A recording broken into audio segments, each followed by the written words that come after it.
জামালপুরের সরিষাবাড়িতে অবস্থিত যমুনা সার কারখানার গ্যাস সংযোগ পুনরায় চালু করার দাবি জানিয়েছে বৈষম্য বিরোধী ছাত্র আন্দোলনের শিক্ষার্থীরা। মঙ্গলবার তারাকান্দি যমুনা সার কারখানা এলাকায় আয়োজিত সংবাদ সম্মেলনে বক্তারা অভিযোগ করেন, বিগত আওয়ামী লীগ সরকার সুকৌশলে দেশের সকল শিল্প কারখানা বন্ধ করে দেয়। তাদের দাবি, যমুনা সার কারখানা থেকে হাজার হাজার কোটি টাকা লুটপাট করেছে তারা। বক্তারা আরও বলেন, চলতি বছরের 15 জানুয়ারি গ্যাস সংকটের অজুহাতে সরকার তারাকান্দি যমুনা সার কারখানায় গ্যাস সরবরাহ বন্ধ করে দেয়। এর ফলে প্রায় 11 মাস ধরে কারখানায় ইউরিয়া সার উৎপাদন বন্ধ রয়েছে। দীর্ঘদিন ধরে উৎপাদন বন্ধ থাকায় কারখানার যন্ত্রপাতি ও যন্ত্রাংশ ক্ষতিগ্রস্ত হওয়ার আশঙ্কা দেখা দিয়েছে।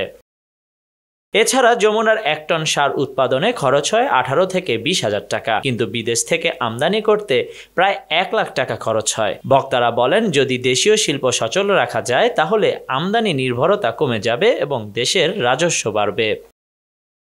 বর্তমানে যমুনা সার কারখানা থেকে জামালপুর, শেরপুর, ময়মনসিংহ, টাঙ্গাইল, রাজবাড়ী ও উত্তরবঙ্গ সহ 21 জেলার প্রায় 2500 ডিলার সার উত্তোলন করেন। দীর্ঘদিন উৎপাদন বন্ধ থাকলে চলতি বড় মৌসুমে সার সংকট সৃষ্টি হতে পারে।